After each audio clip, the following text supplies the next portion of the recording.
आषाढी एकादशीच्या निमित्तानं लाखो वैष्णवांचा मेळा हा पंढरपूरमध्ये दाखल झाला आणि आषाढी वारीच्या निमित्तानं आपण पाहतोय की विठ्ठल रुक्मिणी मंदिराला आकर्षक अशी विद्युत रोषणाई जी आहे ती करण्यात आलेली आहे।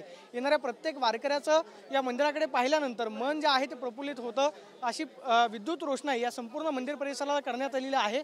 आपण पाहतोय की ही समोर नामदेव पायरी त्याचबरोबर हा विठ्ठल रुक्मिणी मंदिराचा परिसर जो आहे तो आकर्षक अशा विद्युत रोषणाईने उजळून निघालेला आहे। येणारा प्रत्येक वारकरी हा 18 ते 19 दिवस विविध संतांच्या पालख्यांमध्ये चालत असतो। मग देहूपासून पंढरपूरपर्यंत, आळंदीपासून पंढरपूरपर्यंत, विशेष म्हणजे बुलढाण्यातल्या गजानन महाराजांची पालखी ही शेगाववरून थेट पंढरपूरमध्ये दाखल होते। म्हणजे मजल दरमजल करत वारकरी जो आहे तो पंढरपूरमध्ये दाखल होतो आणि आषाढी वारीच्या निमित्तानं पंढरपूरमध्ये आल्यानंतर चंद्रभागेचं स्नान करायचं आणि त्यानंतर पांडुरंगाचं दर्शन घ्यायचं एवढाच आशेने सगळे वारकरी आपण पाहतोय की रात्रीच्या वेळेस सुद्धा मंदिर परिसरामध्ये प्रदक्षिणा घालताना पाहायला मिळतात।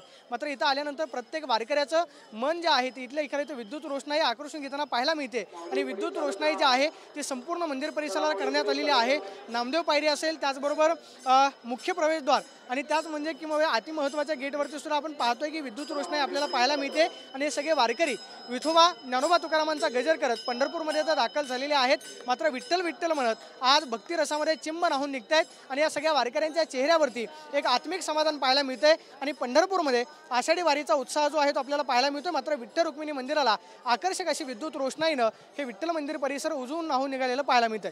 कॅमेरा पर्सन मिलिंद सोबत प्रदीप कापसे, TV9 मराठी, पंढरपूर।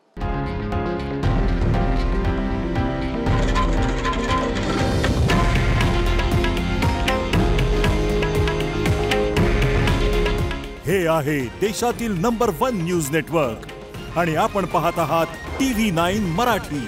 काळजी तुमची, हित महाराष्ट्राचं।